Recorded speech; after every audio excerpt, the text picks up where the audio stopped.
Liga 2 musim 2020 sudah di depan mata. Minggu depan tepatnya tanggal 15 Maret 2020, Sriwijaya FC sudah akan melakoni pertandingan pertamanya menghadapi PSIS Yogyakarta.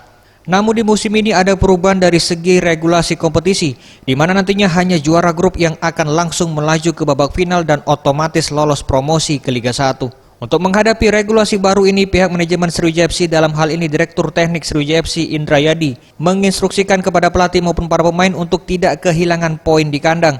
Tidak ada hasil imbang ataupun kekalahan. Sriwijaya FC wajib memenangkan setiap pertandingan yang digelar di Stadion Gelora Sriwijaya Jakabaring, Palembang.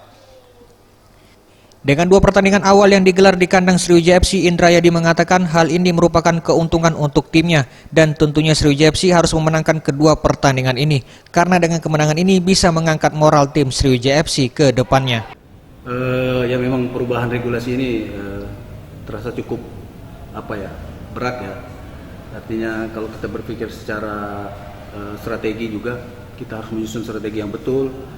Ya, saya sudah tekan kepada coach dan jajarannya dan termasuk pemain. Malam kemarin saya sudah bicara kemarin, tidak ada cerita di kandang ini kita tidak dapat poin, tidak ada ceritanya kita draw, tapi kita harus 3 poin, harus kita ambil semua poin-poin di kandang ini karena mengingat sistem regulasi ini memang agak berat. Kompetitor kita juga lumayan berat ya, bukan lumayan, sebenarnya berat. Artinya memang kita harus pintar-pintar menyusun strategi untuk mengambil poin itu agar kita terus berada di Eza PM, Sriwijaya TV.